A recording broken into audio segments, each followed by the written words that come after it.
My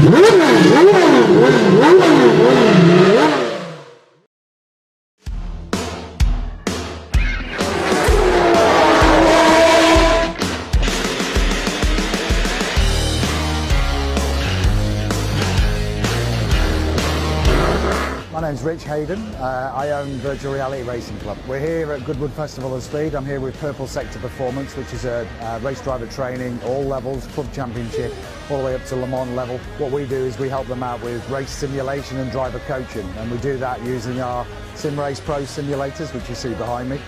They're really high-level simulation, and we use virtual reality to make sure that the immersion for the driver is as best as it could be, and giving them the accuracy to be able to follow the right lines and be as accurate with their driving style as they can be. One of the things we use with that is the HTC Vive Pro headset with a real high resolution. It's fantastic for driver training. It's the only way to drive a racing simulator. The average speed improvement or time improvement for a driver, a pro driver, going from screens to VR, is minimum is 1 second a lap, and the average is anywhere between 1.5 and 2 seconds per lap.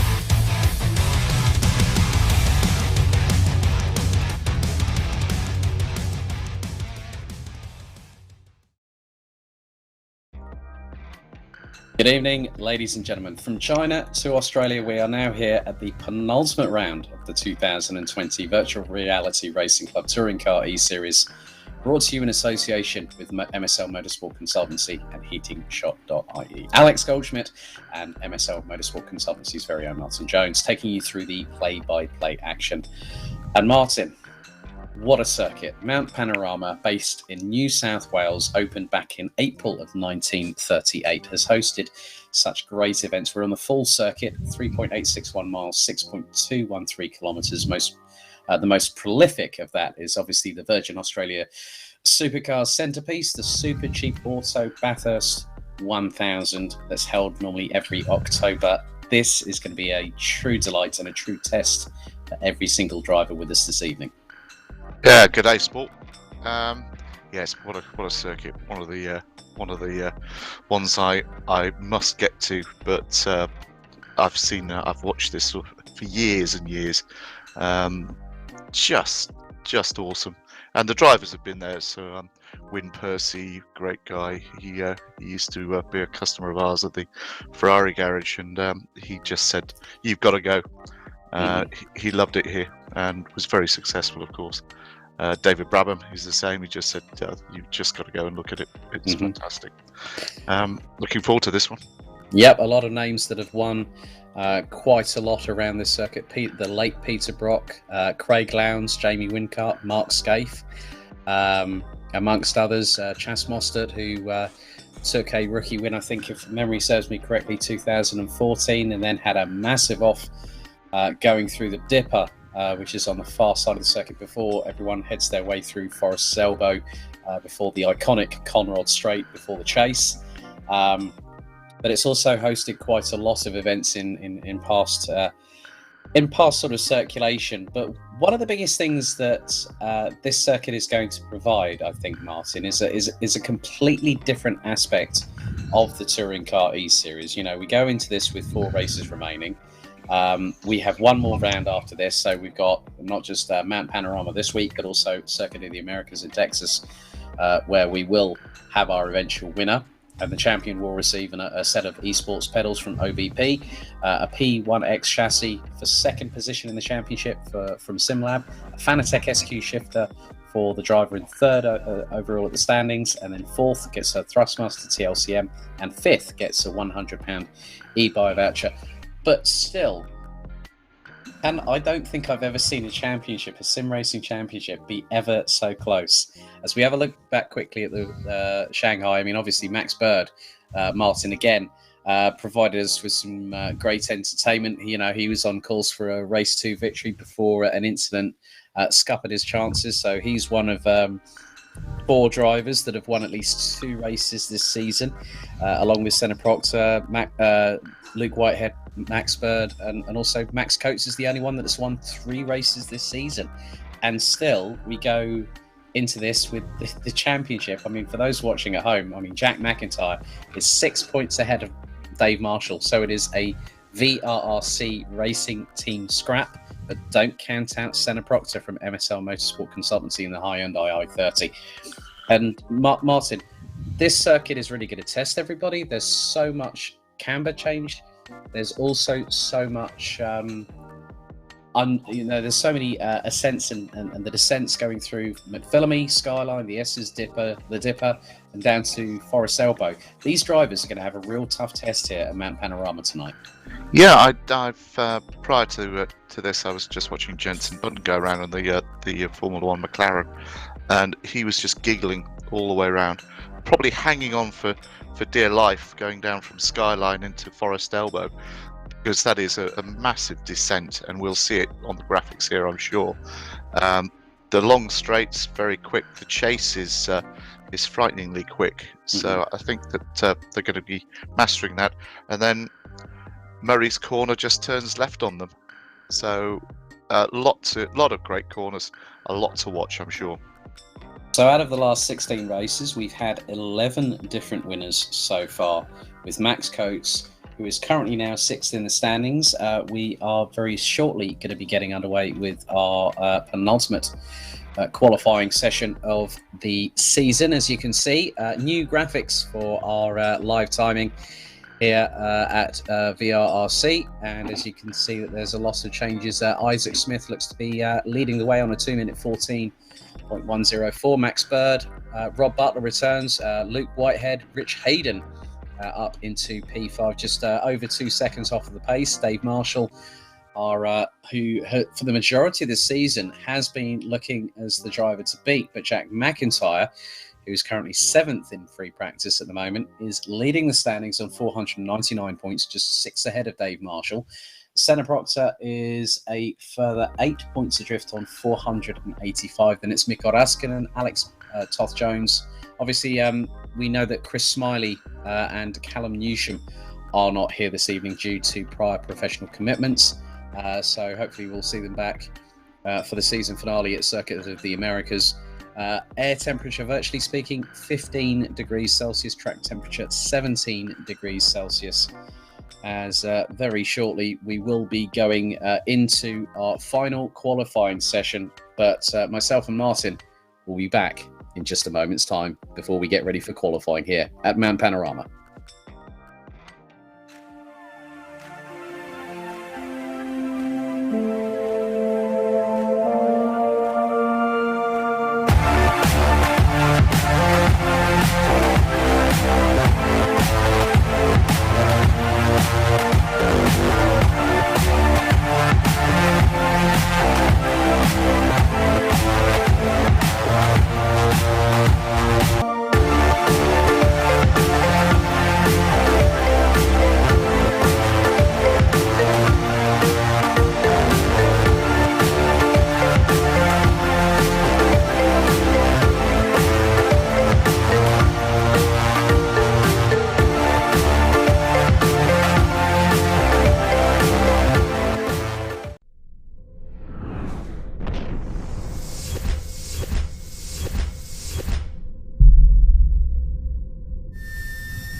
Well, the drivers now making their way onto the fantastic 3.861 mile, 6.213 kilometre circuit. There's Max Bird.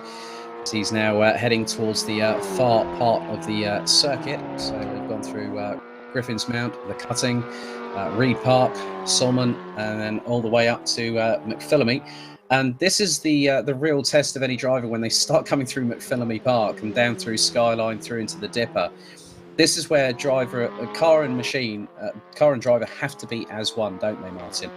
Absolutely, and that gives you a perfect indication of how narrow it is. It is basically it's a street circuit. It's used during the normal days, and it's tight.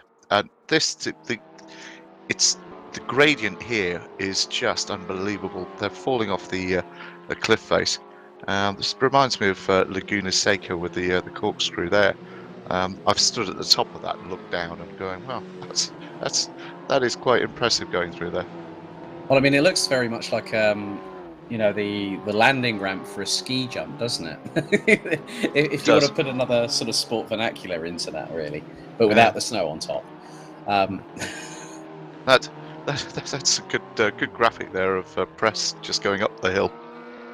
Yeah, as he's now come through Forest Elbow down towards down on Conrod Strait.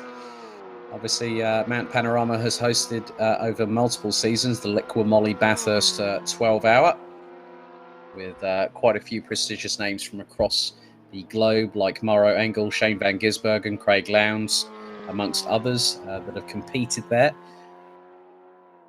As there's Josh Stanton, who's now returned. Hasn't been featuring too much, obviously, with other commitments, the number 99 Hyundai i30 from Accelerate, but the driver leading the way, having put down the benchmark with a 2 minute 17.166, is none other than Mr. Virtual Reality Racing Club himself, Rich Hayden, in the number 50 Audi RS3. And one of the big things that you need here at Mount Panorama here, Martin, is a lot of speed, and the Audi proved that at Monza. I think that could be a little bit of a deciding factor here at Mount Panorama this evening. Yeah, definitely. I wonder what he's been doing this afternoon. Even in the Aussie V8 supercars, even the Mountain Straight, they're getting up to over 180 miles an hour. So this is a great circuit. The Audi should really go well here, and Rich is so competitive, as we know. Let's see what he does. That's a great graphic. Yep, as now Kobe Leakins in the 44 Alfa Romeo Giulietta now goes up the hill.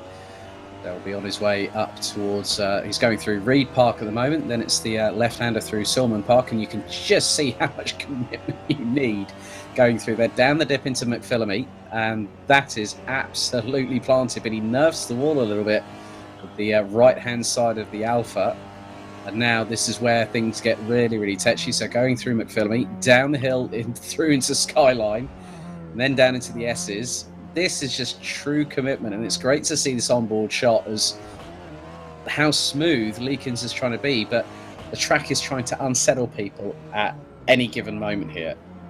Oh, look at that. It's just trying to throw him off. That's just incredible. And now he will head through Forest Elbow, down towards Conrod Strait. And again, this is incredibly quick. I'm sure they'll be hitting the rev limiter down here, and then you're into the little kink called the chase, and that's one for big cojones time. Well, especially if you want to do what the Australians call a redress in Virgin Australia Supercars, if you might remember a couple of years ago, it involved Garth Tander and Scott McLaughlin most famously.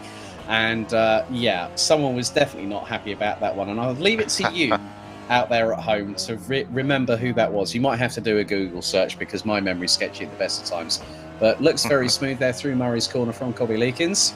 Goes P6 on a 2 minutes 17.168, but Senna Proctor was quickest. However, Luke Whitehead, who I've seen before we went live in practice, was literally giving it absolutely the full berries round the circuit here, and he's just put in a 2 minute 15.389. That is over 7.5 tenths quicker than Rob Butler. Dave Marshall, even with 140 kilograms of ballast, is running P3. Senna Proctor fourth at the moment, and Proctor's on 130 kilos. So I think one of the interesting equations that I'm sort of working out here by just seeing how hard Proctor and Marshall are pushing, is that the ballast is actually assisting on the descents down through, say, Skyline, the S's, the Dipper, Forest Elbow, through to Conrod. You know, this is really going to help them in terms of lap time, but also in pace, because it's going to give that run of momentum with gravity assistance.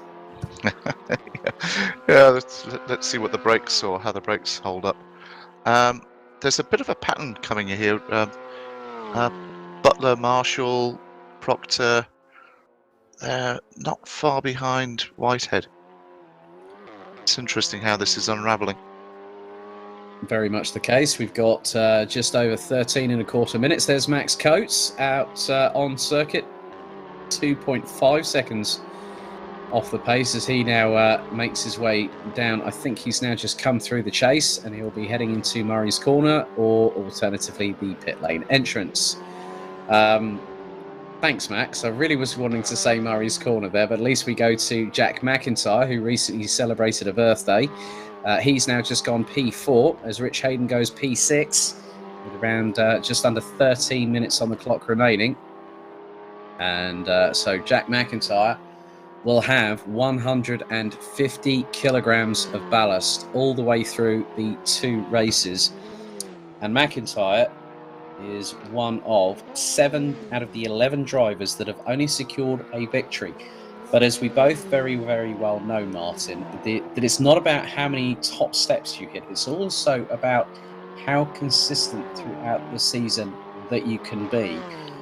And Jack McIntyre, through his consistency, I mean, his highest score was actually at round 2 at Zolder with 94 points. Dave Marshall came flying out of the blocks for the very first round, which was Paul Heacard, and scored 102.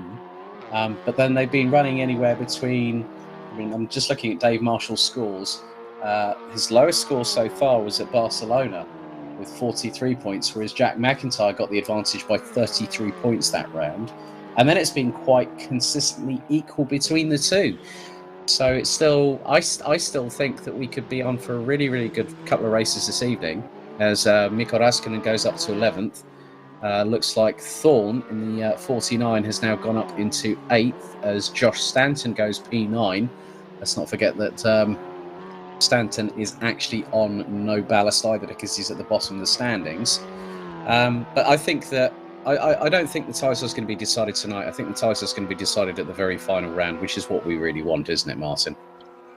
Well, absolutely. And what a great place to do it. COTA, amazing facility.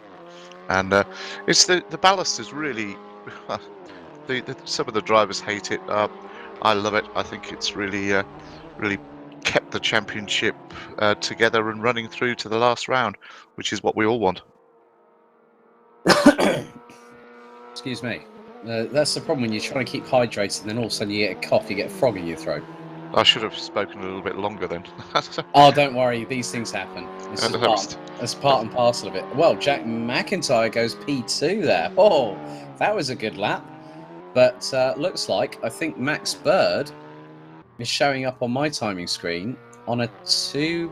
Oh, well, it's changing all the time, because Max Bird apparently has got a 2-minute 14.527. Isaac Smith is second, and he's done a 2-minute 14.789. Here's Harry again, 10th place on a 2-minute 17.620. And I'm just looking between the top 8, which is being rounded off by Senna Proctor. It's exactly 2.1 seconds on the nose between the top 8. So Max Bird looking to strike and possibly get another couple of victories on the board. I mean, he got pole position last time at Shanghai, and he's on course to do it. We've got less than half of the session remaining. But again, Max Bird, you know, came in as a wildcard entry here, Martin, and now he's part of the championship. And even through his small amounts of efforts, you know, he joined us at round 5 at Brands GP. It seems like we might have had a little bit of a technical issue there for Martin. I don't know what happened there. I think there's no football on tonight, is there? Not as far as I'm aware, no. Oh, no, good. I think it's just, yeah, I think... Sorry, back in the room. Yeah, back in the room. Yeah, I just think, I mean, you can just see now it's exactly 0.6 of a second between first and, well, it's 0.262. And effectively, I think we're going to have a very, very interesting race, because at the moment, Max Bird leads. Isaac Smith, and this is with 8.5 minutes to go on the clock, is 0.262 seconds adrift in second place. Luke Whitehead is exactly 0.6 off of second in third place. Jack McIntyre is 1.6 seconds. He's now back in the pits. Rob Butler and Dave Marshall round out the top 6 positions. Rich Hayden in 7th. Senna Proctor has now, well, there has been a change, and Isaac Smith has gone top of the timesheets by just over 1/10 of a second, a 2-minute 14.418. Rob Butler improves and goes quicker still, but does not go up higher. That is a 2-minute 15.004, 0.586 off of Smith, and that's just over 0.4847 of a second off of Max Bird. Here's Andy Derrick, and it looks like that goal's been in the trenches. Yeah, that has had, I think that's been hitting quite a few bits and pieces out on the circuit, mainly a few walls, as that front windscreen is absolutely shattered, and there has been no there have been windscreens harmed, but no opera singers in the running of this broadcast. I will be completely honest. I don't know what you're talking about there, but exactly. All you need is a mezzo soprano, and you're good. Oh, right, okay. I'll take your word for it. Well, right, yeah. no, he's really given that a whack. Yes, that's definitely had quite a few bumps and bruises, I think. So he's been playing ping pong with the concrete walls, I think. Yeah, I think probably as soon as he got to the cutting, I think he just it was sort of like from side to side, left to right, maybe. Who knows? But only Andy Derrick can tell us that one. At the moment, he's currently P18 at the minute. Well, actually, make that P19 because for those wondering where Max Bird is on the screen at home, it is actually in second position. So the screen at home that you're watching at the minute is showing that Isaac Smith is. So as you can now see, there is the correct timing that we're showing, with just over 6 minutes and 15 seconds on the clock to go. Smith leads by just over 0.1 of a second. Butler in third. Whitehead, McIntyre, Marshall, Hayden, Proctor, Leakins, and here's Harry Omarov running at the top 10. Obviously, if he does do a few more here's Harry moments, I think that probably won't be that great. We've also got the 505 of a Mr. Gallagher in with us this evening in a very, very nice looking Castrol-esque liveried Honda Civic coming down very straight. Yeah, very, very smart. I can't see Alex Toft-Jones is missing from our time sheet. He must have a technical issue. Any updates? I'm going to have a quick look on that at the moment, because that's the thing when you have to run 2 Discord screens, one to watch the stream, one to watch the timing. No, right. So let's just see if there's. Oh, there he goes. Oh, well done. Yeah, he's. Yes, he has. Yes. Speak of the devil, and he doth appear. There you go. Sorry, Alex. But puts the lap on the board. 9.7 seconds off of pole position, with around about 4 minutes and 50 still to go on the clock. So it's been in a 2-minute 24.121 there, and he's got on board this week 110 kilos of ballast. As you can just see, he's pushing that Hyundai the absolute limit, coming up through the far part of the circuit. Very smooth. Great lines through there. So now we'll be going through Reed Park, I think, into Sulman, and then down the dip into McPhillamy. And now the commitment comes in. This bit is awesome. Let's stay with him. It's just so ballistic. Yeah, through Skyline, he'll come through now, down into the S's, before going through into the Dipper. So So through into the S's. Now it's the dipper, and this is where the descent really starts to take a hold, and it's full commitment. Nicely done there by Toth Jones, picking up some good momentum down into the left at Forest Elbow, before they go on to Conrod Straight, as we have 3 minutes and 40 seconds left on the clock remaining. Smith still leading Bird by just over a tenth of a second. Butler and Whitehead, I think, might have called it quits for the session, as Toth Jones now makes his way down towards the chase. Yeah, that will be flat out. It'll be absolutely screaming, that car. Yeah, it's bouncing off the rev limiter at the moment before he gets into the braking zone, into the chase. Nicely done here by Alex Toth Jones. Through the left, into the right. Now into the left, 90 left at Murray's Corner, which will put them onto the pit straight. Yeah, takes a wider line. Oh, bit of grass there taken by the number 11, but he comes across the start-finish line. Let's see. Where does Alex Toth Jones improves to? Crosses the line. I'm waiting for the time to register. I'm not too sure if he did improve that time. He did a 2 minutes 17. So it's a 2 minutes 17.994. That should effectively put him behind Max Coates, so into 19th position. So a significant improvement there by Alex, but obviously he's still got a little bit of time. I think this might be his last opportunity to get up the order. As there's Andy Carroll in the 95 Cupra Leon. Just shows you that that looked very smooth when we picked him up there. But this circuit, you really have to connect. The whole lot is concentration. Yeah, it is. It's about full commitment, full concentration, and having, as the Spanish would say, the cojones to make sure that you have the full commitment and the bravado to make sure that you can make up as much time as possible. But now, look at the battle for pole position. Oh my goodness me, Max Bird. Oh wow! 12 thousandths quicker in the dying moments of this session, ahead of Isaac Smith in the 123 Hyundai. And I think Max Bird realises, well, I might be able to... Well, he's just sort of dented the left-hand side of that Honda Civic that's just gone provisional pole, with a minute and 20 still to go on the clock. But here comes Isaac Smith coming round towards Murray's Corner. And his last lap was a 2 minute 30.549. The 123 Hyundai now crosses the line.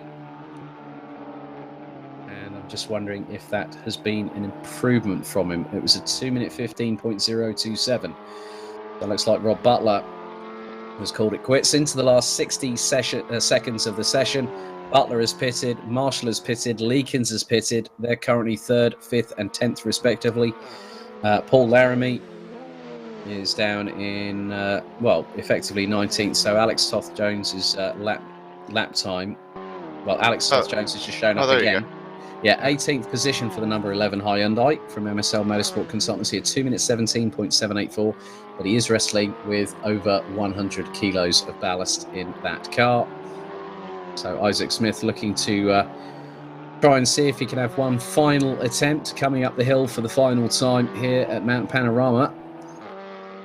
And it's going to be very, very interesting if he can keep it on the black stuff and not make any undue mistakes, as well, the back end nearly steps out a bit there, going through into McPhillamy and into Skyline before heading down the S's and into the dipper. Checkered flag is now out. Max Bird has pitted, and this will be the closest ever decision for a pole position in the Virtual Reality Racing Club Touring Car eSeries. The penultimate round being held here at Mount Panorama, here at Bathurst in New South Wales.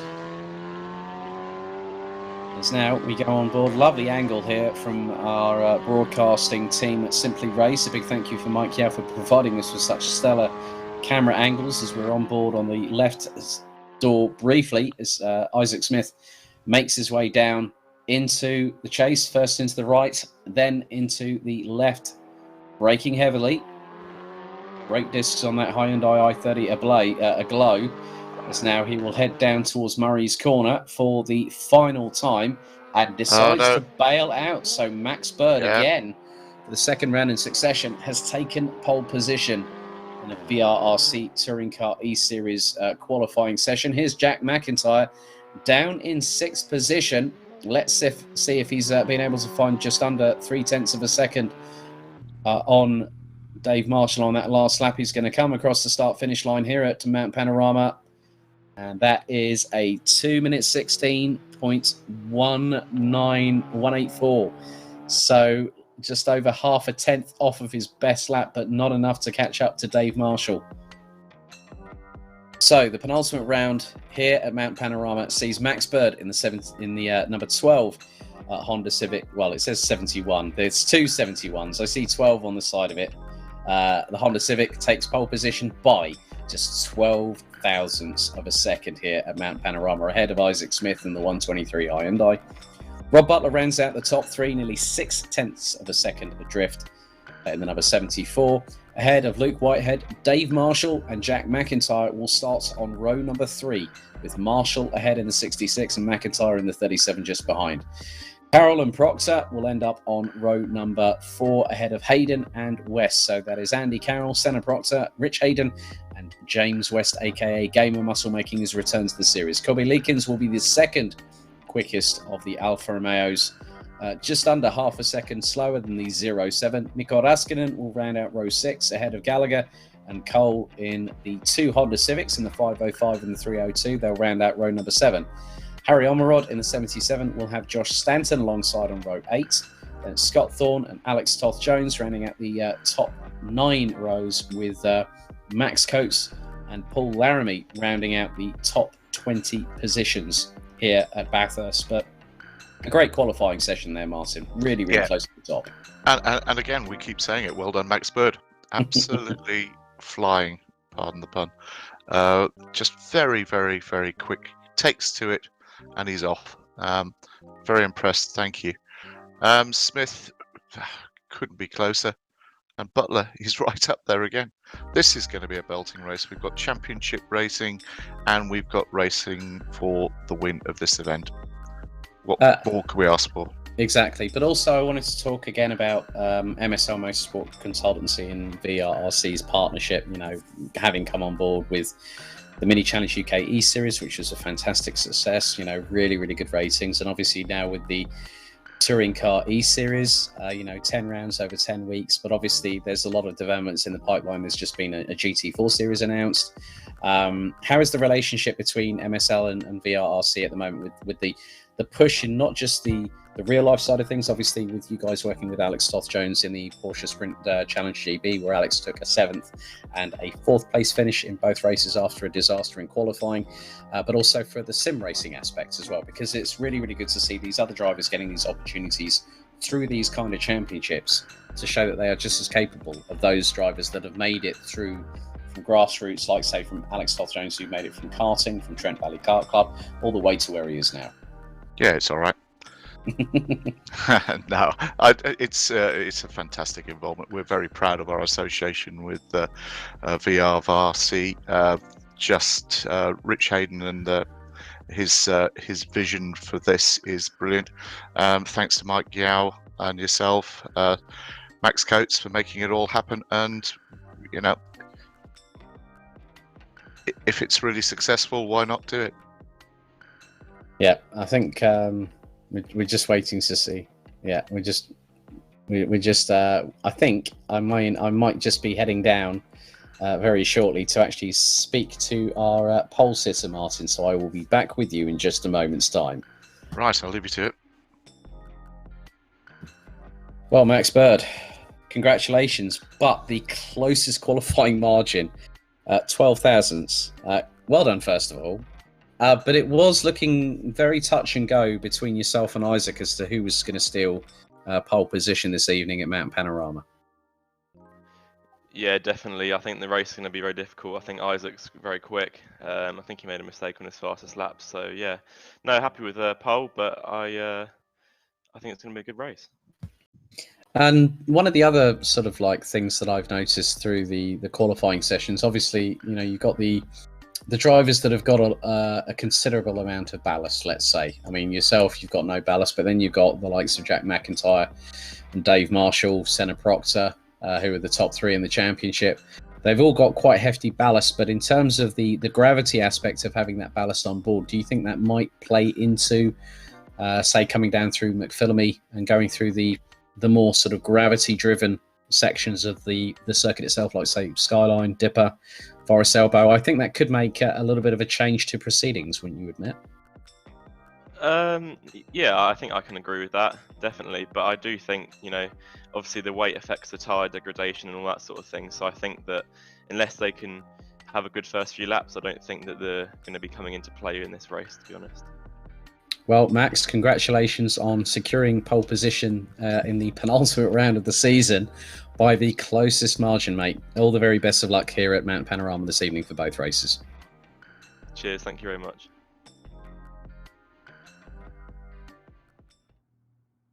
There, as we are literally, I think, a minute away from getting our first race of the evening going from lights out here at Mount Panorama. But your thoughts briefly, Martin, before we go racing.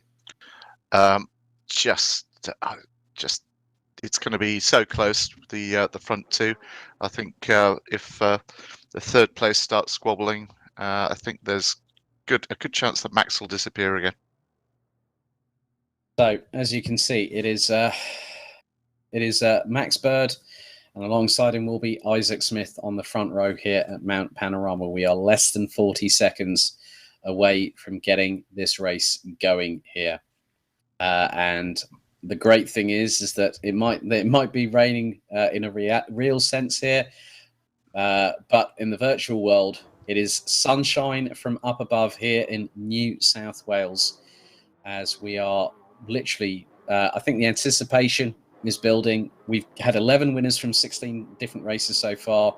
Who's going to be adding their name to that list this evening? The lights go up on the starting gantry, and when they go out, we will be racing here at Mount Panorama. And we are off. A great start there by Isaac. Yep, Isaac Smith gets a blinding start on Max Bird. And you can see that both Luke Whitehead and Rob Butler trying to go into held corner for the first time. Trying to go side by side as all. There's a few cars off. One of them looks to be James West. The other one looks to be Nico Haskinen. Oh, and there's there's a mess behind, and that also involves Bobby Leakins being one of them, as well as Gallagher in the 505. As now, at the moment, Isaac Smith getting the lead, going into Quarry Bend, and they'll head into the right at the cutting. And I'm just looking at one of our championship contenders disappearing to 22nd.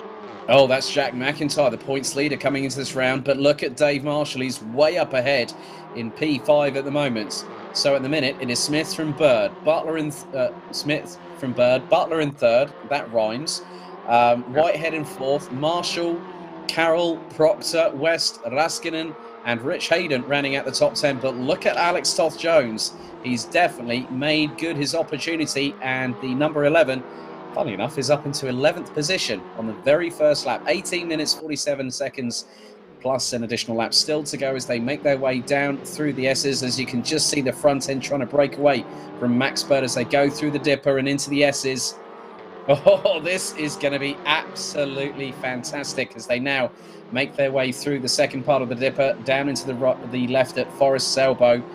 So it looks like there was a brief glance on the right-hand wall coming out of the corner by Isaac Smith as they head down Conrod Straight, where Virgin Australia supercars will be hitting near to 190 plus miles an hour.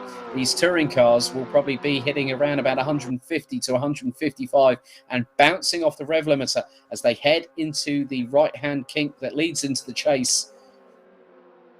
But already, I think just look at the gaps, Martin. They are literally, you can't keep people apart at the moment. But the biggest gap at the moment in what is the top 7 is between Max Bird and Rob Butler. Yep. And this is Mellors and Gallagher battling over 20th position going into the chase as Isaac Smith sets the fastest lap at 2 minutes 17.257. Oh, Gallagher runs wide. Mellors ran the outside through the right-hander on the exit of the chase, heading into Murray's corner. Brilliantly done there by the number 92. But Gallagher senses an opportunity looking up the inside through Murray's corner. And the 92 says, oh, no, you don't, mate. I think our championship leader has disappeared. I can't see Yeah. him. Now that's really, really odd, because at the end of it all, one of the things that I must completely be truthful here, it was going to be a case that I felt that Bathurst was going to be that round that really could decide things here, and could possibly give someone.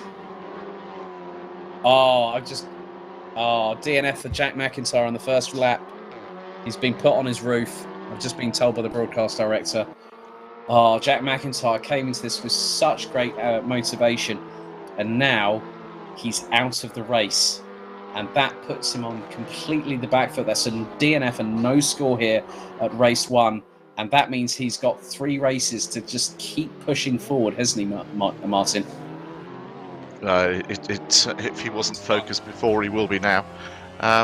Great start from Alex Toft-Jones, really on the back of Ruskinen now. There's battles all over the place here. Rich Hayden, he's just being, he's probably been on it all day, and watch him in a little bit.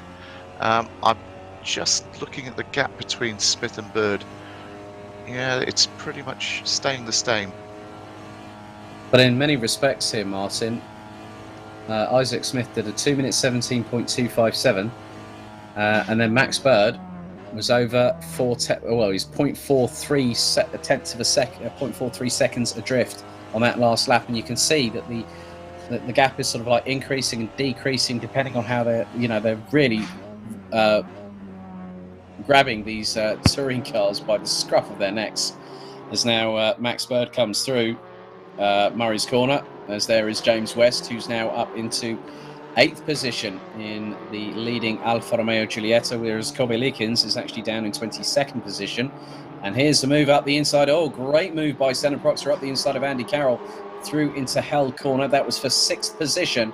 But it looks like the Alfa having a really good turn of speed. Looks like lap time improvements for Stanton, Omerod, Cole, Coates, Derek, Laramie, Press and Gallagher.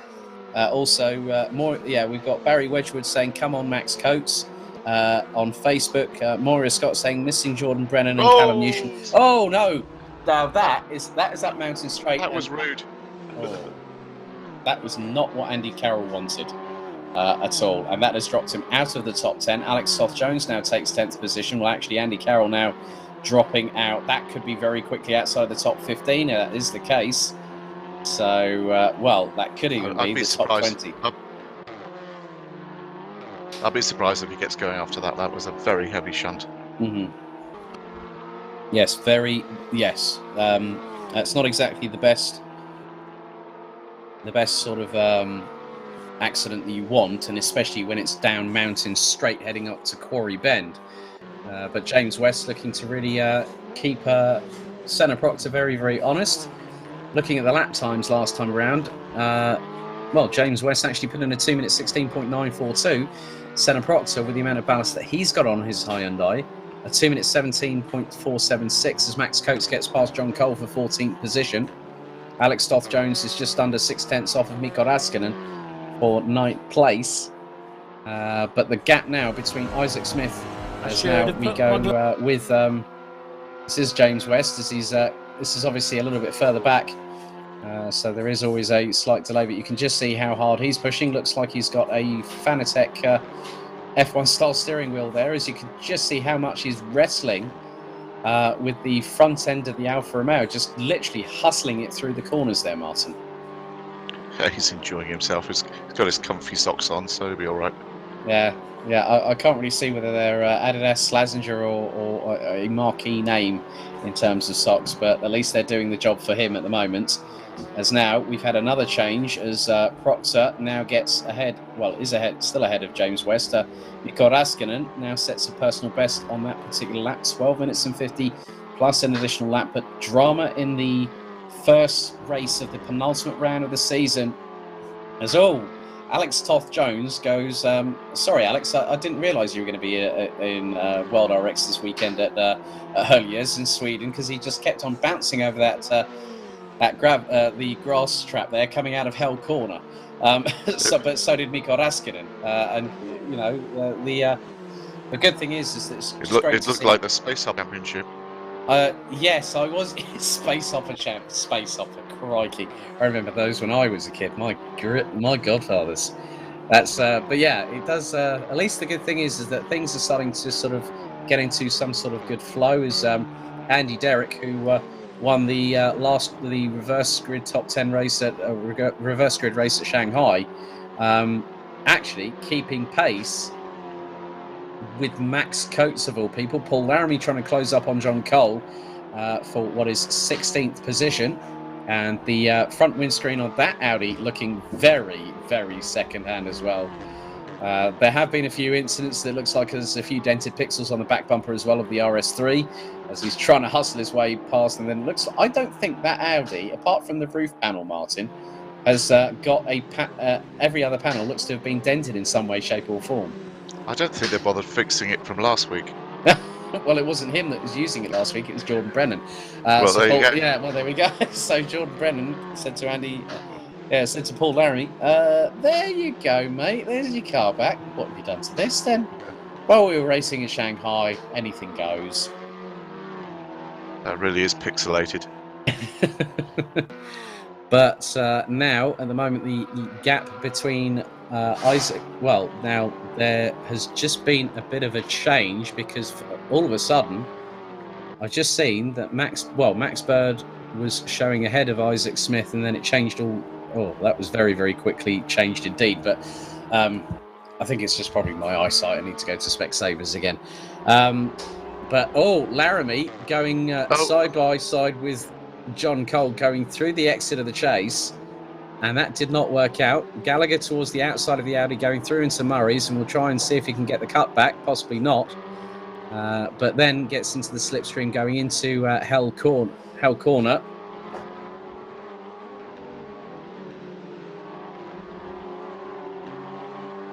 So still quite a lot of everything going on as looks like James West has got past Rich Hayden. There's Rob Butler trying to close down Max Bird and bringing him along with he's bringing along with him Luke Whitehead, who has won 2 races and actually took a maximum score at Snetterton 300 at round number 6. So but just I was quite surprised that with, we had 2 really good races. I think we had some of the standout best races of the season last time out a week ago at Shanghai. And now, Martin, things have now started to get to some sort of equilibrium here at Bathurst. But we know that the reverse grid race is going to change everything, isn't it? Yeah, this race is 9 minutes to go, and it looks like they've settled down. There are little squabbles going on all over the place, but I think that we've seen what happens. Smith's disappeared. Rob Butler's not making any impression on Max Bird.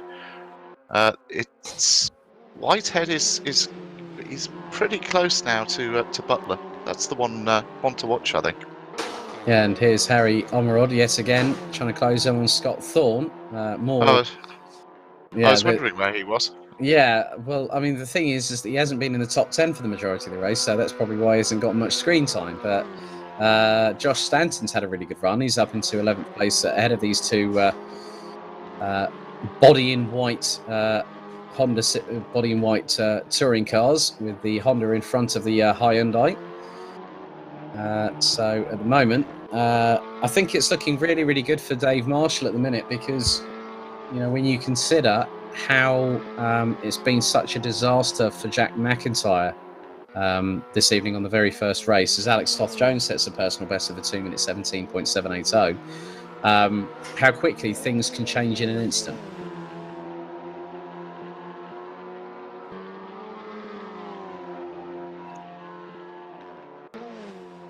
Absolutely, it's such a shame.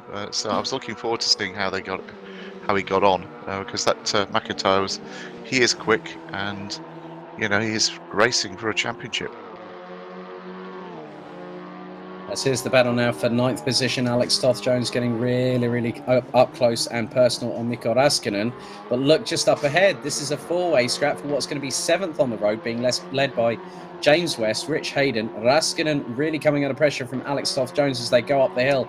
Oh, just keep it clean here. One slight mistake and you're going to end up coming a cropper into the wall, as I've seen many occasions when, especially when qualifying happens for the Super Cheap Auto Bathurst 1000, which there has been some news about quite recently, is Alex Toth-Jones trying to go up the inside. Oh, nearly threads the eye of the needle there through going down Skyline into the dipper.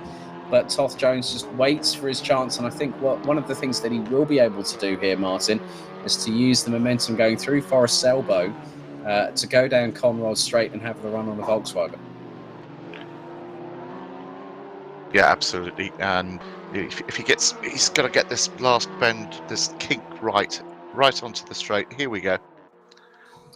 So let's just see how the momentum builds for the number 11 MSL Motorsport Consultancy Hyundai i30 of Alex Toth-Jones. Will he close up quickly towards Mick Godaskin heading into the chase? Not on this occasion. There's now Max Bird looks to have made... That Golf was sneaky quick down that straight. Well, that Golf has actually been, I think in some respects, you know, you've got some cars that have been really good through the twisty stuff, but the Volkswagen Golf has been pretty good, I think, just as a generic all-rounder. And that's not just talking about its production model cousin, let's say. As now we still have, as James West is going side by side through Hell Corner with, of all people, Rich Hayden, as Alex Toth-Jones does a bit more space hopping through the exit of Hell Corner there, going onto the grass. Easy does it there, Alex. You don't want to cause yourself a problem, as Rich Hayden now blasting his way past, or is he? Oh, now this is going to be very, very close going into Quarry Bend. Rich Hayden will have the inside line, but James West just keeps it planted round the outside, and then we'll have the apex in his possession going into the cutting, which he does. That's a great move there by Gamer Muscle in the 07. And I'm sure that Rich Hayden will probably be laughing about that one and going, I know I must have just lost out of position, but that was a hell of a move. It was one hell of a move. Do like the colour scheme. Yeah, I think it's definitely one of the more colourful liveries that we have here in the VRRC Touring Car eSeries. As they're now still battling away over 7th position, as flames shooting out of the back exhaust, centre exhaust pipe of the Audi as they go through the S's down into the dipper. And again, I think this is going to be the biggest battle that we'll have all the way through this race. But there's another one that I'm just keeping an eye on, that Luke Whitehead is closing up to Rob Butler, just over 0.6 of a second ahead in P3 at the moment. All of a sudden, there's a 4-car battle for 7th place. Yes, so looking very, very interesting coming down Conrod Straight, heading down in towards the chase. Here at Mount Panorama, 4 minutes and 13 still to go, plus an additional lap. And at the moment, Isaac Smith, I'm just checking to see, he has taken a win earlier on this season, and it was back at the second race of round 3 at Monza, where he finished ahead of Luke Whitehead and Rich Hayden. And Hayden took his only win of the series so far back in the first race, having snatched pole position. Oh! Rich Hayden nearly lost it completely coming out of Murray's corner. And that's put Skinner right on his tail. I know he's looking at him. That right-hand side of that Audi must be feeling a little bit bruised and battered after that one. But the thing is that when you go into a 90 right, it's going to be very, very difficult if the car starts running wide to try and control it, and especially with the direct drive force feedback these drivers will have set on their steering wheel hubs. I'm sure that because we both know that you've got Alex Toth-Jones alongside Rich Hayden at VRRC at the moment, and I'm wondering whether Alex is smiling, sort of like realising, well, hang on a second, Rich has just had a moment, hasn't he? I hope so. Yeah, I'm sure we'll be asking Alex a bit later on, after the broadcast, of course. But this is a great battle. So there's the 7th, 8th, 9th and 10th, all covered by less than 2 seconds. That's how close it's being at the moment. 2 minutes and 40 plus an additional lap, and there is still time left in the books for anything to happen. But the leader still running away with it, as Isaac Smith still has what is effectively now, it's working its way towards nigh on a 4-second lead, possibly, over Max Bird. Rob Butler back now again, and I'm just looking when was the last time he was actually with us at round 7 at Sepang, and had someone replace him last time out at Shanghai. So I think we'll be going on to the penultimate lap here, as we've got just under 2 minutes remaining. So, and they're running it when Isaac Smith has been running at a 2 minute 15.6. So the next time around he'll get the final lap shown to him. As Alaskinen trying to close up once again on Rich Hayden as they go through into the chase, having come off of the flat out and full throttle at Conrod Straight. Now down the dip, heading towards the left at Murray's corner. Rich Hayden trying to go around the outside of Gamer Muscle, and he doesn't tag the wall this time. 2 wheels on the grass, but loses out on traction as Laskinen now closes on the Audi as Hayden goes towards the inside to defend. A little bit of contact between them. And here comes Alex Toth-Jones. No space hopping from the number 11 this time, as now they go up Mountain Straight, and that looks, yes, Toth-Jones has managed to, through that, get past Mikko Raskinen for 9th position as they head up Mountain Straight and down towards Quarry Bend, the right-hander, and it looks like that Toth-Jones will still have the inside run, but Raskinen still to the outside and powers round the Hyundai. How is that humanly possible? That Golf is sneaky quick. I think that sneakily quick, I think, is a definitive understatement when it comes to that particular vehicle, I must admit. But still, kudos to Mikko Raskinen for hanging on like that. That was an absolutely brilliant dice with Alex Toth-Jones. Yeah. The audacity of the man. Exactly. So, I doff my cap to Mikko Raskinen for, I think, one of the moves of the evening so far, as we head into the last few seconds of the race. As now Rich Hayden gets past James West, or does he? No. No! And that's down through the dipper, and Rich Hayden tries to get past James West, can't get past, drops back down to 8th, and then all of a sudden, Mikko Raskinen tries to get past as Hayden gets compromised, as they now come out of Forest Elbow, down Conrod Straight, and this is going to be rather interesting, I fear. It's just whether he throws it in or not. And I think he's looking at it. Here we go. Wait for it. Right, so not that. So we've had the final lap board shown. They clatter into each other a little bit there. Raskinen saw the gap, went up the inside of Hayden. And Hayden gets a touch from behind. Hang on. Alex Toth-Jones, stop playing bumper cars. You did enough of that at the weekend at Donington Park during quali. Sorry, I had to say it. Bless him. But at least with this You're one... so kind.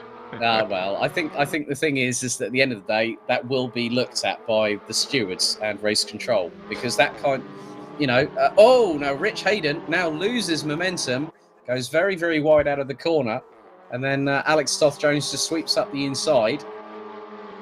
And in many respects, look at the dented pixelation on that Audi there, because now Rich Hayden, that Audi, I hopefully think that he's got a lot of repairing to do on that car before race 2 very, very shortly. Yes, to have a raise or an eraser for virtual reality racing, because he's going to have to get it out. Yeah, I think that's going to need more than just an HB pencil and a few tracing stickers as well. But Raskinen actually hits the wall. Yeah, great. That's a great bit of prompting from our broadcast director, Mike Yao, saying, he's going to have to do a control out and delete. Yeah, just switch it off and flick it back on. That'll probably do the job as well. But we're on to the final lap, and still this battle for 7th position is remaining unabated. Alex Toth-Jones clearly in the hunt to try and get past Mikko Raskinen. James West has managed to keep himself in 7th position despite the best efforts of Rich Hayden. Meanwhile, Isaac Smith is coming through the chase for the final time here at Race 1 at Mount Panorama in the penultimate round of the 2020 Virtual Reality Racing Club Touring Car E-Series. Into the left at Murray's Corner comes the Hyundai of Isaac Smith, and this time around he will take the checkered flag to win and take his second win of the season, and not too far behind, taking a second place, is going to be Max Bird. Rob Butler will take third, as now James West has lost out big time to Mikko Raskinen. That front windscreen of that Alpha has had some major shocks go through it, as Alex Toth-Jones makes it through on Conrod, but then James West trying to go up the inside through into the chase. The Alfa Romeo might not have enough room to get through, as Alex Toth-Jones just absolutely sweeps through. Senna Proctor will finish in 6th place, but Mikko Raskinen will now come through Murray's Corner as Rich Hayden tries to go up the inside of James West, who in turn tries to go up the inside of Alex Toth-Jones and loses out big time and gets a little nerve for his troubles, thanks to Rich Hayden, as Rich Hayden takes 9th. Oh, that battle for 7th position was eventually won by Mikko Raskinen ahead of Alex Toth-Jones. Rich Hayden in 9th, James West in 10th. Here's Harry Omerod rounding out the top 11 ahead of Andy Derrick, who takes 12th place. Scott Thorne will take 14th ahead of Josh Stanton. And then we've got Gallagher in the 505 will finish 15th ahead of John Cole and Andy Carroll, who managed to get the Cupra Leon back up and running to finish 17th. Colby Leakins in a very battered and bruised Alfa Romeo Giulietta now crosses the line to take 18th ahead of Paul Laramie. Then it will be Kenny Press who will round out the top 20 positions. Max Coates will finish in 21st place. Andy Mellors looks to be the last of the runners and riders here. But the biggest news here is that points leader coming into this round, Jack McIntyre, ended up on his roof on the very first lap, and that has changed the title dynamic significantly there, Martin. Wouldn't you agree? Yeah, massively so, and such a shame. But the racing was just great, wasn't it? There were scraps all over the place, and yeah, there's little pockets of resistance from various people that don't want to get out of the way and can make the car quite wide. And this isn't a track that is wide, so very entertaining. Thanks, guys. Right, okay, I'm going to head down to the interview booth to speak to our top 3 as they're on their cool-down lap here at Mount Panorama. Okay, well, firstly, let's have a chat to our 2-time race winner in the Virtual Reality Racing Club Touring Car E-Series, Isaac Smith. Congratulations, well done. Thank you. Yeah, it was obviously quite hard work. I've got Max Bird to race with. He's got no weight, so I had a good start and got my head down and just kept my nose clean throughout the race, and yeah, it's paid off. So that makes you a 2-time winner, equaling the likes of Senna Proctor, Max Coates, who has taken 3 to his credit, but he's done 2 previously. Max Bird and also Luke Whitehead. You're now one of 5 drivers that have done that this season. You must be feeling pretty good after, as you say, it's quite strenuous behind the wheel, and it's not an easy circuit to navigate here at Bathurst. No, it's definitely not. With the walls around you, it really gets you. You've got to get your head down, otherwise you're going to have an accident. So, yeah, it does feel quite good. Yeah. Thank you. Well done, Isaac. Max Bird, our pole sitter for this round, but it wasn't to be another race victory. You got 2 on the board this season already, but still a 2nd place. You must be happy with getting that a good amount of points after what's been a very difficult first race here at Mount Panorama. Yeah, no, it was a good race in the end. Obviously, Isaac got a really good start and then just sort of kept his constant pace throughout the race. But I think I seemed to be attracted to the barriers up around the mountain section, and yeah, that sort of restricted me from going any faster, really. I think that was the same with a lot of competitors, because myself and Martin, we did see quite a few dented pixels, let's say, on a few of the cars, and there was a great battle, obviously, for 7th position. But heading into race 2, obviously the second races of every VRRC Touring Car E-Series event so far have provided a lot of drama. I'm sure that we can expect that very very shortly. Wouldn't you agree? Yeah, most definitely, and I think as well it's going to be one of the hardest tracks to sort of come through the pack, because obviously there's not really a lot of taking spots apart from the straights, really. So yeah, I think it's going to be an exciting race. Okay, well, all the very best of luck. Max Bird and Isaac Smith are respective second place and winner of race 1 here at Mount Panorama. Martin, we've just got a few moments to go until our first race. I think we've got about 3.5 minutes, but it's looking rather exciting, isn't it? Oh, bring it on! These reverse grids are always provide some great entertainment. Not that wasn't entertaining, but bring on race 2. So we've got about 3 minutes so to go, but we will be back in just a moment's time here in New South Wales in Australia for race 2, the penultimate round of the 2020 Virtual Reality Racing Club Touring Car eSeries, brought to you in association with MSL Motorsport Consultancy and heatingshop.ie. We'll be back in just a moment's time.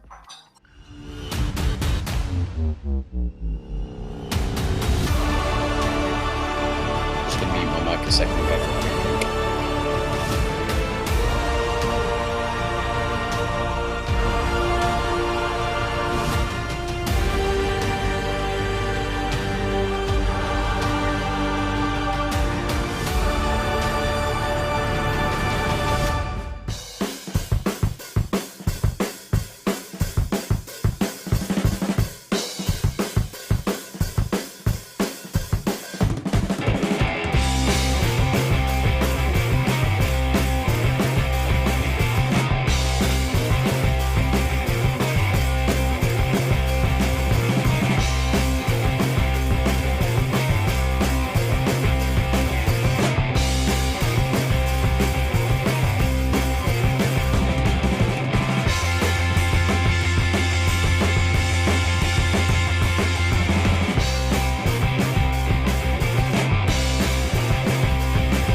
So we are 30 seconds away from getting our second and final race for the penultimate round of the VRRC Touring Car eSeries underway here at Mount Panorama, the mountain, Bathurst.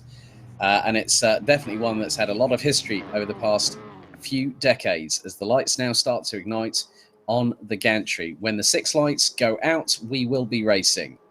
Wait for it, hold on to your hats, grab a hold of something, and watch what unfolds before your very eyes as Max Coates and Kenny Press will start from the front row, and we are lights out and racing here at Mount Panorama. The mad dash towards Hell Corner for the first time as Coates up the inside of Press for the first time, and a little bit further down the order it's 3-4 abreast. Everyone's going a bit of space hopping on the right hand side out of coming out of Hell Corner as Max Coates gets the run on Kenny Press as they head up Mountain Straight, up towards the right-hander at Quarry Bend. It is very tight here at Mount Panorama, and there are, it's nearly 3 abreast. I think Harry Omrod was 2 wheels on the grass, just back there a little bit further down the order, as Luke Whitehead was side by side with Senna Proctor.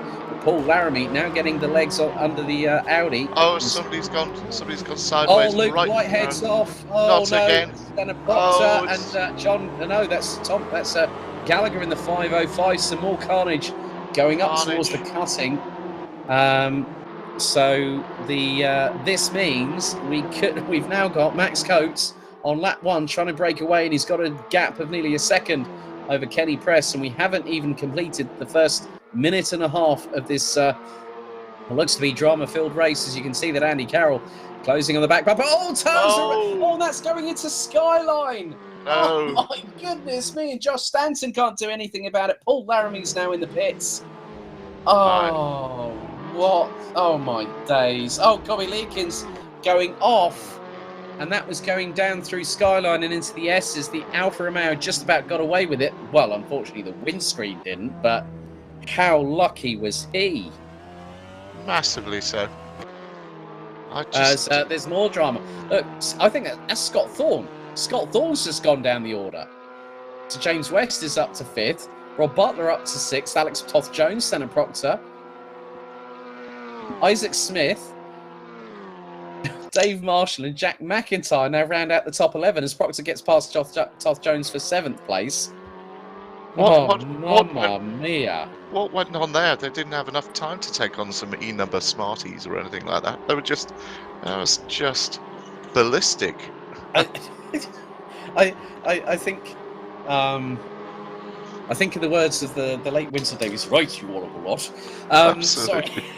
Sorry. Well, if anyone might remember the TV show, some mothers do have them. Very, very famous Welsh actor Winsor Davies.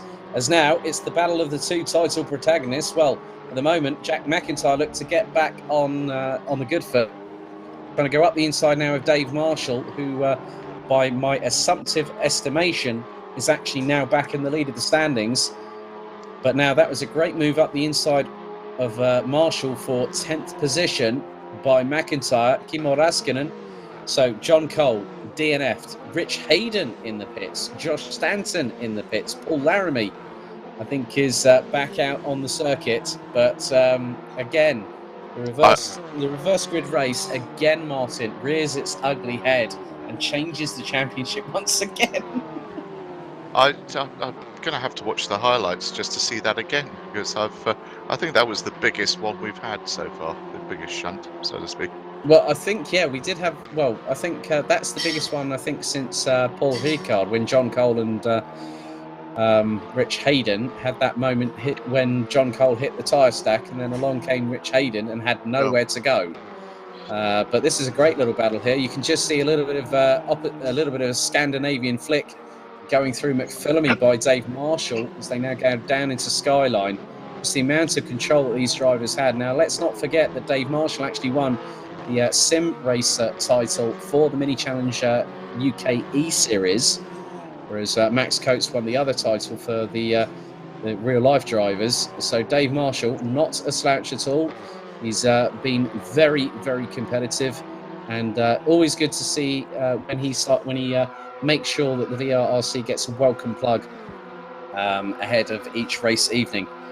And that has just been quite literally, I think, one of the most heart-in-the-mouth moments, I think, from my perspective as a commentator when it comes to sim racing. I've not seen anything like that, someone going skywards, upside down over McPhillamy. No, I don't think I have as well. It's incredible. I think the graphics on these guys, that the guys produced. A little bit of a touch there. Oh, here we go. There's a little bit of side-by-side argy-bargy there between Senna Proctor and James West going through Murray's corner, but then Proctor's got the inside run through Hell corner and gets past the Alfa Romeo, but only for just how long will that be, as Isaac Smith now up into... effectively, that is going to be 8th position, as that's brave from James West. Oh, you don't go door to door with Senna Proctor unless you mean it, and that is very, very much the case. Senna Proctor, oh, you can see how scuffed up the left front wing of that Hyundai now looks. That blue paint looking to be a shadow of its former self there on the left-hand front corner of the Hyundai i30 is the Alfa Romeo going up into Solman and then up towards McPhillamy. Oh my goodness me, James West doesn't get past Senna Proctor, but Isaac Smith is closing at a big rate of knots. Cobby Leakins just up ahead of this battle for 6th position in P5, whereas Max Coates has sprinted away and has got a gap of 4.5 seconds over Andy Carroll, as Isaac Smith swarming all over the back bumper of James West for 7th position. This is not letting up, and we are 6 minutes into this race, and it is all for themselves as they go down through Skyline, through. Oh no! Splits off into the Oh. barriers on the right-hand side. Oh, Oh, that was a big my one. goodness. That really was a big one. I think that's a DNF right there and then, because we've also had Josh Stanton DNF. Rich Hayden now in the pits. Max Bird is now dropping out down the order. As now, West is closing on the back, the battle ahead, which has got Senna Proctor and Kobe Leakins battling over 5th position. Oh, too wide down Conrad, heading into the chase. And it looks like that Senna Proctor's really got the handle of that Hyundai i30 with that amount of ballast, 130 kilos on it, and he's just literally dragged his way past Kobe Leakins in the Alfa Romeo, and James West not too far behind as they go through the left into the exit of the chase before they now go down the dip into Murray's Corner. And at the moment, what we've also had is that Isaac Smith is now running in 13th position, and he's still done the fastest lap of the race at 2 minutes 16.947. But we do have 2 retirees as now we go on board with the back windscreen cam of Senna Proctor here on the number 18 Hyundai i30N. Mikko Raskinen sets the personal best, and looks like Smith is changing with Andy Mellors at the moment for P13. Jack McIntyre now has got past Alex Toth-Jones, so getting some sort of resurgence at the minute. But the pair are side by side heading up to Quarry Bend. Can Alex Toth-Jones do exactly what Mikko Raskinen did in the last race, going around the outside through Quarry? If he gets the run in the i30, he's going to have the opportunity, and he sweeps past before they even hit the apex on the corner.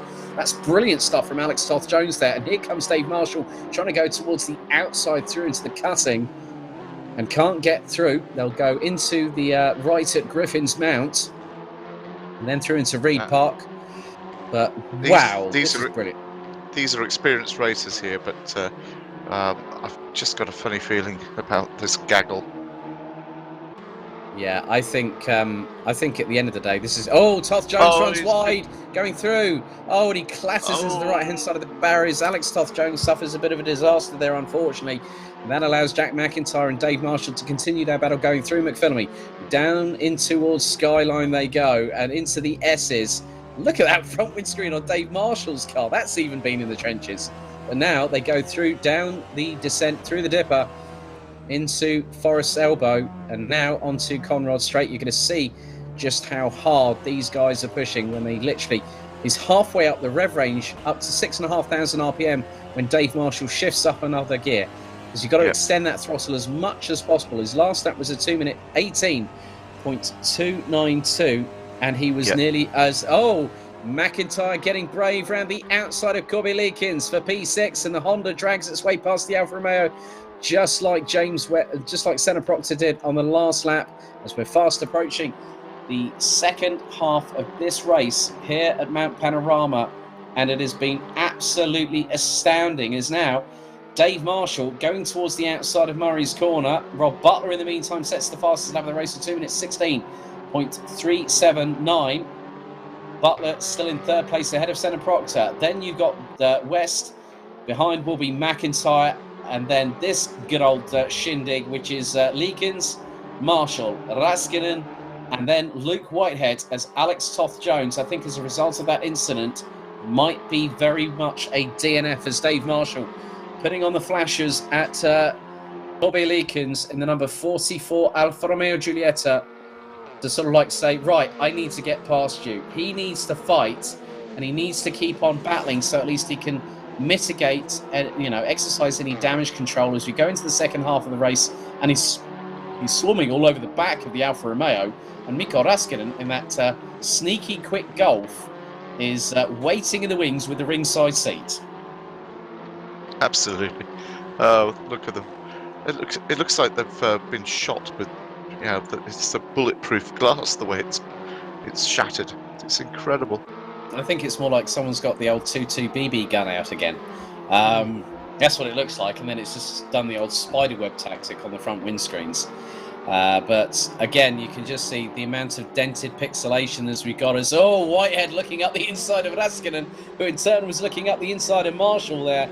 Oh, that could have been very, very messy, very, very quickly, and that was going through into Skyline there. But now Luke Whitehead sees an opportunity to try and get past, as there's a bit of a lock up there. Dave Marshall goes a little bit wide through Forest Elbow, as now it is a 4-car train battling away over 7th position, and we have a couple of different protagonists in this one.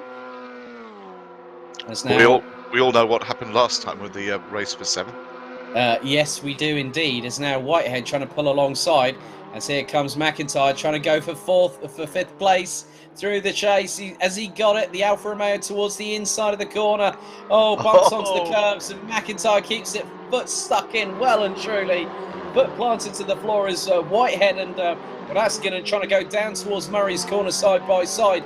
But James West had the measure of Jack McIntyre there through and the exit of the chase, despite McIntyre trying to get the run through the right-hand exit and through into Murray's corner. That was a great job there by Gamer Muscle to keep muscling himself in front of Jack McIntyre. But we know how good McIntyre is, and he's now closing up to the number 07 Alfa Romeo Giulietta in 5th position, up Mountain Straight, heading towards the right-hander at Quarry Bend.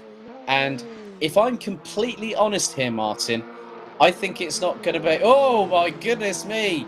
Oh, Marshall, Raskinen and Whitehead absolutely interlocked, and Whitehead now up into 8th position. Raskinen now down into 10th behind Marshall, and just behind them is the recovering Isaac Smith, and with them is Max Bird. Incredible racing. Look at this lot. This isn't going to end well.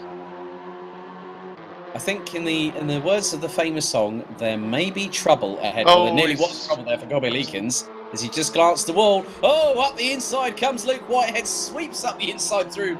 That was through Solomon Park. Oh, brilliantly done there by the 21. Move. Oh, threading the eye of the needle through into Solomon. Got the job well and truly done before the apex had even occurred, and made it stick by McPhillamy. That is hand on heart. That's, I think, if I'm honest, Martin, that has to be one of the best overtakes, if not the best overtake this season.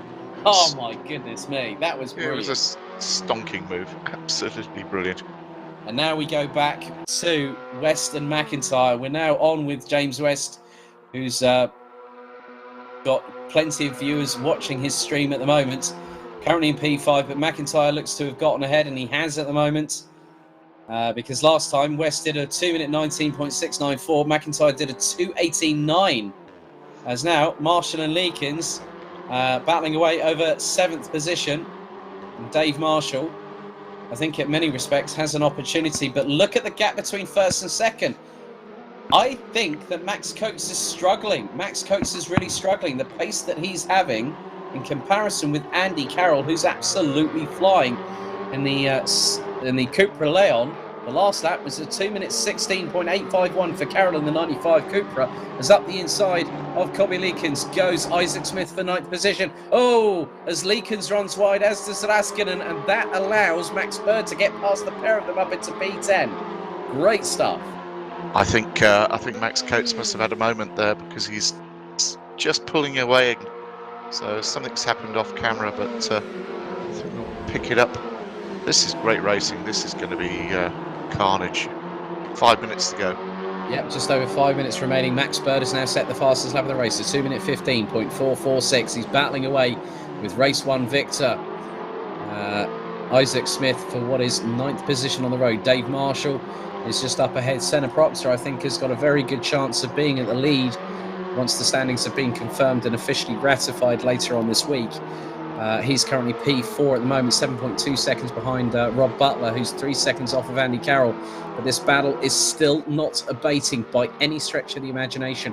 It is currently being led by James West. Dave Marshall is just behind as Max Bird looking towards the outside through McPhillamy on Isaac Smith, but Smith shuts the door firmly in the Honda Civic driver's face there quite substantially, and that was a cut-off and a half.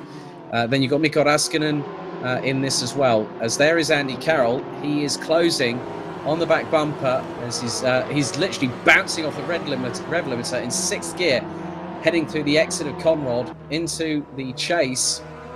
And Max Coates not that far ahead now, as this time around Max Bird goes towards the outside through down Conrod Straight alongside Rubb's door panels with Isaac Smith there as they go into the chase. And this time, Max Bird will have the run. He's got the inside line. Oh, the pair clash a little bit, and that allows Smith to run wide. And then Bird just keeps ahead, and here comes Raskinen. Oh, he clashes into the side of the high-end line, hits the wall on the entrance into the pit lane, and spears off into the other side. Oh, my goodness me. 2 dramatic incidents for Isaac Smith.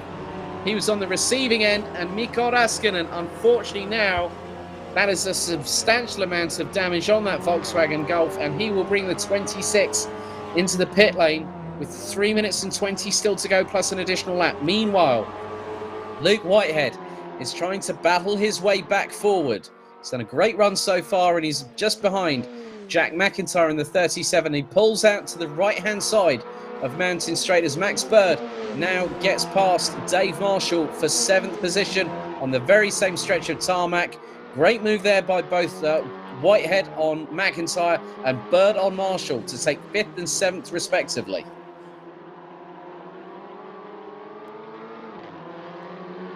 This isn't over. He's after him. Yes, it's one thing to get the position, it's another thing to keep it all together. Yeah. However, look at Andy Carroll. Max Coates has not got is really, really just showing how good things are getting, because Max Coates not getting away lap after lap. At the end of it all, Andy Carroll is just under 6/10 away from Max Coates. We could potentially, I'm hoping, my fingers are crossed substantially here. Could we have a 12th different winner out of 18 races? Well, the way things are going with 2 minutes and 2 seconds plus an additional lap, when we cross the start-finish line next time, it will be the penultimate lap. Max Coates will have to hang on for effectively 12.426 kilometres, or effectively 7.6 miles, 7.7 miles, to keep Andy Carroll at bay. He must have a problem with his tyre degradation or something like that, because Max Coates is a wily fox. He'll know how to drive and defend it, but something's obviously gone wrong. He had a stonking lead. He did, but Andy Carroll, well, not last lap. Look how close Carroll is. He did a 2 minute 16.975 on that last lap, and now Max Coates has just done a 2 minute 17.623. Well, that really does show that things are changing significantly as they go through into Quarry Bend. Jack McIntyre still trying to chase down Luke Whitehead, but I think he's going to have to settle for it. But let's go to the great move there by our broadcast director to go to our 2 leaders. They've gone through Griffin's Mount into Reed Park, which they'll be heading through into now. Then it's into the right at Sulman before they drop down the dip into McPhillamy. And Max Coates knows that he could end up taking a 4th victory, but I'm sure that as much as there is virtual sunshine in New South Wales, Andy Carroll will be on his case, and the gap 0.2 of a second going through down into Skyline, down into the S's, into the Dipper. Oh my goodness me, and Andy Carroll looks to be fully charged up and ready to go for it, because now they come out of Forest Elbow, having come through the second half of the Dipper. As now we go interior-wise on board with Max Coates, the virtual Max Coates, I might add. So they now will come down Conrod Straight for the final, the penultimate time, as the timer strikes 0 here at the 9th and penultimate round of the Virtual Reality Racing Club Touring Car eSeries, being held here at the iconic Mount Panorama Circuit in New South Wales. So now into the chase. Oh, Carroll looks a lot closer on the braking. The main reason being is that because he's able to use Max Coates as a marker, as now this time around through into Murray's we go. 1 lap to go, 3.861 miles, 6.213 kilometres. Max Coates has 1 more lap to hang on, as Andy Carroll is 0.9 of a second adrift, but just behind him is the number 74 Honda Civic of Rob Butler, and that is still going to be very, very interesting in that respect as we go on board with Max Bird Oh, you can now look at the steering angle. The steering is absolutely not 100% tracking true. That car has been in the trenches here this evening. Well, he's certainly finding a new norm, and he's still driving through it. So well done, Max. Another reason to congratulate him there. There you go. Max Coates struggles through the twisty bits, which makes me think that his tyres are shot, but he's ballistically quick on the straights. So I just think if Butler can get on to Carroll, it might just distract him enough to let Max Coates take the win. Well, if I'm very, very much mistaken, I've just looked at the times. The slowest out of the top three was Andy Carroll at 2 minutes 18.569. But Rob Butler was the quickest out of the top three. He was quicker than by 1.2 seconds over Max Coates on that last lap. He put in at 2 minutes 16.901. Oh, yeah, here we go. Really getting close and personal with Carroll. Carroll senses that he could have his best ever finish in the Touring Car eSeries here at the Virtual Reality Racing Club as they now go down Conrod Straight for the final time here. 20 plus minutes of action. We've now gone into 22 and a half minutes. Oh, Carroll pulls alongside Max Coates. I didn't see that one coming as they now head down towards the last part of the circuit through into the chase. Can Andy Carroll get the job done? Oh no, Max Coates back up the inside through into the apex of the chase. And they get a little bit of a glancing blow as Rob Butler goes. He threaded that one through like a good one there, did Rob Butler. But round Murray's Corner here at Mount Panorama comes the 71 of Max Coates to win the exciting, dramatic penultimate race 2 of the season here at Bathurst. Oh, and my goodness me, that was close. Rob Butler got it nipped in the bud, just fractionally ahead. I think it was probably about less than a tenth of a second between him and Andy Carroll. Senna Proctor takes 4th place. Luke Whitehead recovers to finish 5th ahead of Jack McIntyre. Dave Marshall takes 7th position ahead of Isaac Smith, who after 2 dramatic incidents would finish in 8th place. Andy Mellors will take 12th place behind Corby Leakins, who finished in 9th. James West, who finished in 10th. Max Bird in 11th. Alex Toth-Jones will come across the start-finish line very, very shortly in 15th position ahead of Mikko Raskinen, who managed to get the damage repaired and get back out on circuit as Kenny Press. Rich Hayden, as the back bumper of that Audi looks very, very second-hand indeed, doesn't it? Looks. Let's just see if we can. Oh, now that's had a proper good old tap from the back, and every single panel on that car. Oh, as I say that, he looks like the right-hand side definitely not feeling very, very clever at the moment. And that just really shows, that's how,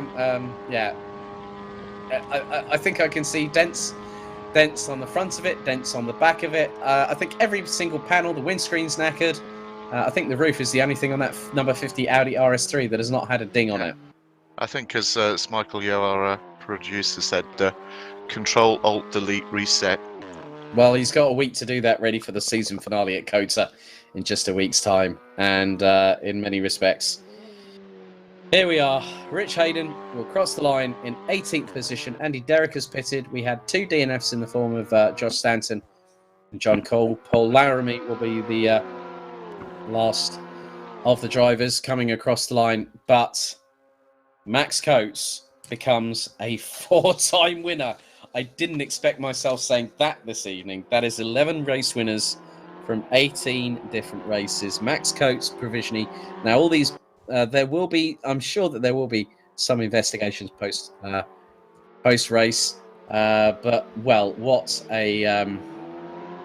Firstly, I think what I need to do is I need to jump into the interview booth with a couple of these drivers and have a chat with them. You fancy joining me, Martin? Yeah, well, I'll pop in there. That's great. And, well, again, you know when things are good when it goes quickly.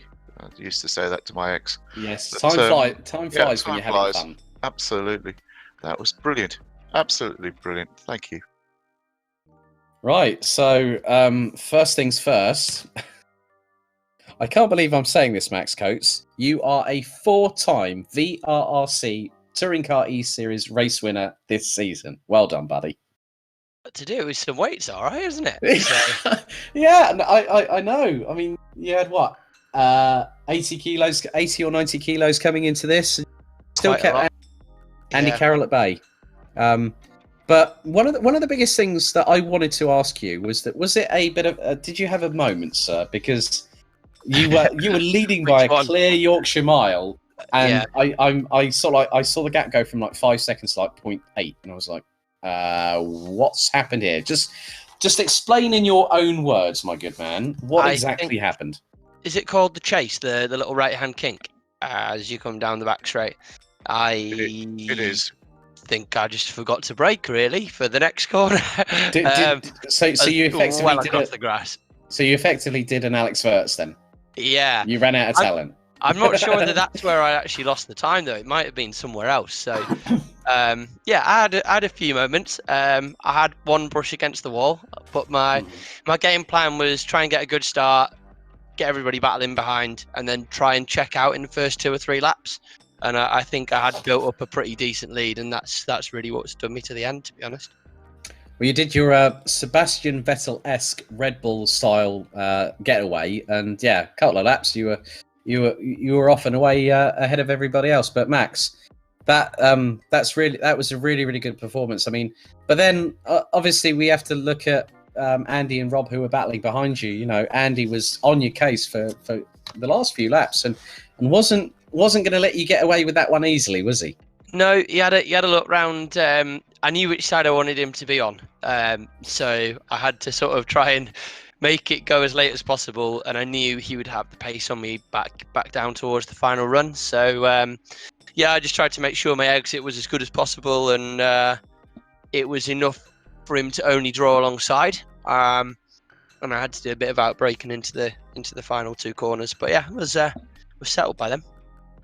Max, it's Martin here. Nice one, Max. That was a great drive. Really enjoyed watching that.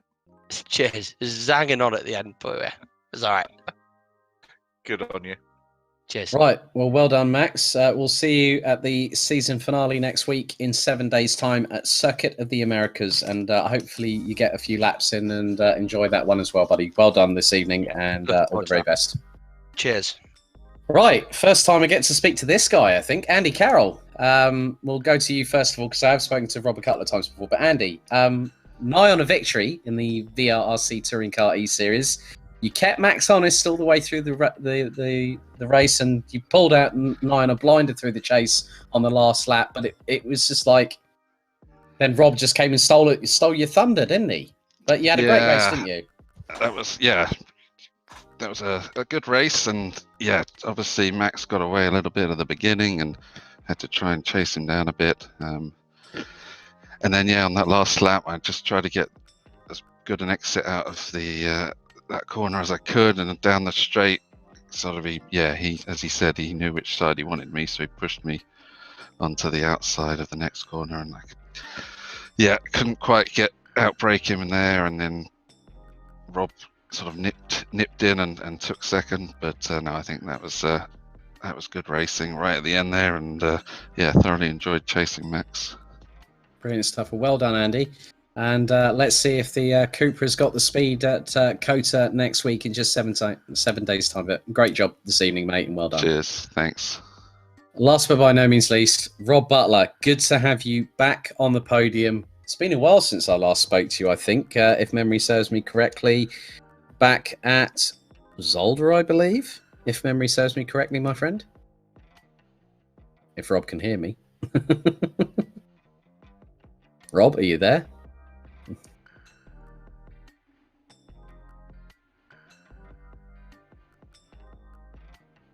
Hello, guys. Sorry. Can you hear me? Yes, I can indeed. Yeah, I had on mute for some reason. My apologies. Yeah, Zolder was the last time. Obviously, I've been carrying some ballast since, but that was definitely a race that got away. I was having some issues with stopping the car at the start, and I didn't know what was wrong. And halfway through the race, the rubber decided to split on my Husqvarna pedals. So I drove the last 4 or 5 laps with literally probably about 30-35% brake, something like that. So that's why. So effectively, your Huskenveld pedals had turned from normal to the T800 specification. It done a bit of a Schwarzenegger on you there. Well, I didn't have any stopping power whatsoever. I had literally about, I would say if I had 30% breakdown into the chase, I would be, I would have been doing well. I just had to drive the car on the front tires. I was touching the grass on entry, trying to slide the car to slow it down. But yeah, look, it was a mega race. I had some damage from the start. There was a big crash in front of me through the exit of turn 2. I just got on the brake pedal. Maybe that thunder rubber well and good at that point. But we got through, picked our way through, and look for Andy. At the end, he was slow off the corner. I think he got a little bit caught on the cutback from Max, and it just gave me enough to get a run through up the inside. And yeah, they had a mega race on front. They drove very, very well, and yeah, it was really, really good fun. And 2 podiums in a day is always a good way. Definitely, congrats! Yeah, because obviously you got one in race 1. You got 3rd place behind Isaac and Max, but well done, buddy. One day we'll get to the top. One day. Listen, you got 2 more races to go. You've got every opportunity possible, Rob. But well done for tonight. Thank 2 you. podiums, and we'll see you next week at See you Circuit next of the week. Americas. But last and by no means least, we have to speak to the man behind the Virtual Reality Racing Club himself, Mr. Rich Hayden. Evening, Rich. Good evening. Well, that was fun, wasn't it? That was pretty action packed, especially in race 2. We're not going to talk about everything with regards to yourself, because I know that you're a very, very busy man, and with everything that's going on. But firstly, again, this championship is going right down to the wire. We head to Circuit of the Americas, and I think we're going to decide our champion next week. How can I say it? I'm speechless. I'm absolutely speechless. When you asked me to come back for this season of VRRC Touring Car eSeries, I didn't expect the fact that we now have 11 different winners from 18 different races. We have a 4-time race winner in Max Coates. We've got the likes of Jack McIntyre and Dave Marshall going head-to-head with Senna Proctor in the standings. What are your thoughts after what's been a brilliant 9 weeks so far? Was that fun to watch? That was a hell of a lot of fun to watch, and I'm sure that Martin will agree. And hopefully we'll do. Sorry, Mark. We've worked out how to. Rich, we've worked out how to fix your car, and it's Control Alt Delete resets it. That sounds about right. Oh dear me! I thought I got away. Well, I got away with it in race 1. Had a reasonable race. Got stuck behind James West for quite a long time, and then into race 2, I thought, yes, I'm through this, and then just got stuck in. And then two different huge impacts. My steering wheel was 90 degrees to the left while I was driving straight. Jumped into the pits to get a repair. The mechanics were sat on their arse. They didn't do anything. Went round again, came back in, got a repair, and then just trailed round at the back. But I loved it. It's really good fun, and hopefully to watch for everybody as well. It was brilliant. Thank you. Just one thing quickly, Rich. Obviously, there are still a lot of developments. You've just VRRC have just recently announced a GT4 series coming soon, if memory serves me correctly. How are things looking with that at the moment? It's looking really good. We're just in the first stages at the moment, taking entries. It's filling up extremely quickly. So we have a couple of spaces left. Entry closes at the end of this week. So really looking forward to that. 8 rounds, GT4 cars from the amazing Gorilla Mods running on AC.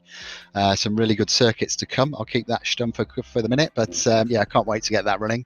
And then after that, we've got another Touring Car Season 3. Which is looking really good.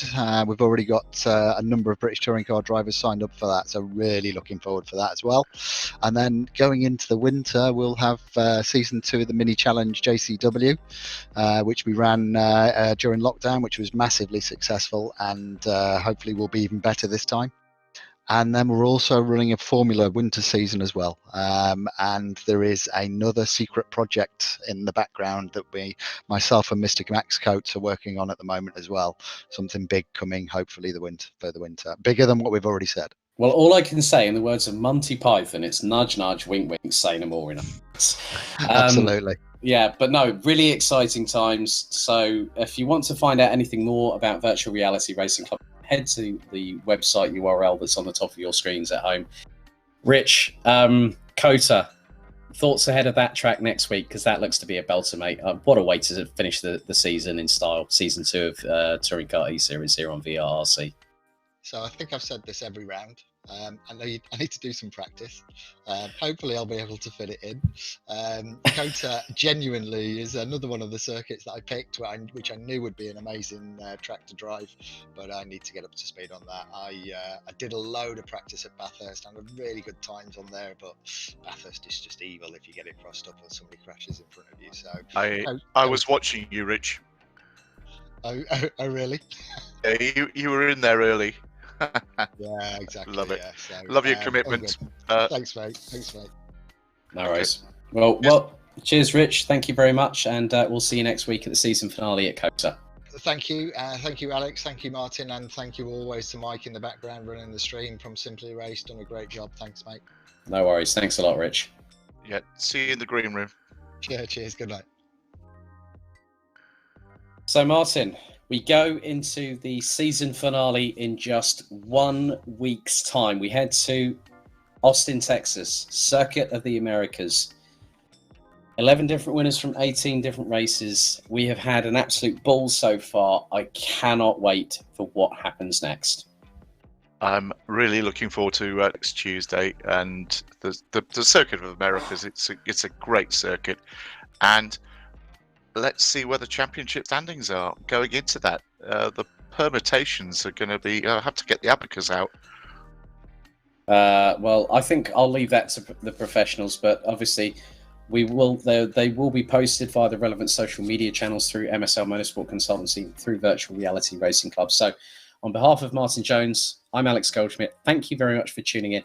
For those wondering, if you want to get your hands on these particular touring cars that we're using throughout the Touring Car eSeries, head to Tommy's Touring Cars, because at the end of the day, it's a fantastic job what Tommy has done. Some great looking vehicles, and you can race them on this particular platform. Thank you very much for watching. Good night for now, and we will see you in 1 week's time in Texas.